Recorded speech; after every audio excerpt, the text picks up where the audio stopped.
Mainit na pinag-uusapan na ngayon sa social media ang naging pahayag ni Joey De Leon matapos ang kontrobersiyang kinasangkutan ni Riza May Dizon sa isang episode ng Eat Bulaga. Diretsahang tinanong ni Joey ang studio audience, bakit ginagawang katatawanan si Riza May? Na agad namang sinabayan ng palakpakan at naging usap-usapan online. Nag-ugat ang issue matapos ang isang biruan sa It's Showtime kung saan nabanggit ang pangalan ni Riza May. Maraming netizens ang nagbahagi ng kani-kanilang opinyon kung saan may mga nagsabing hindi dapat idamay ang dating child star sa mga biro, habang ang iba naman ay naniniwalang bahagi lamang ito ng natural na kulitan sa programa dahil dito tila ipinakita ni Joey ang kanyang pagsuporta kay Riza May sa pamamagitan ng kanyang naging komento.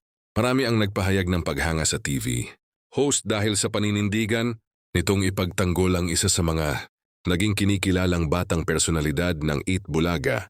Samantala, nauna na ring nagpahayag ng suporta kay Riza May ang ilang personalidad, kabilang si Kris Aquino na nagsabing nalungkot siya sa mga balitang may mga taong umano'y nang-aapi sa dating child star. Dahil dito, mas lalo pang naging sentro ng usapan sa social media ang issue at umani ng iba't ibang reaksyon mula sa publiko.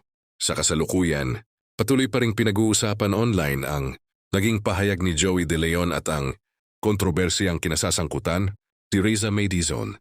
Habang wala pang karagdagang pahayag mula sa kampo ng It's Showtime tungkol sa issue, marami ang umaasang mananaigang respeto sa isa't isa sa kabila ng mga biroan sa telebisyon.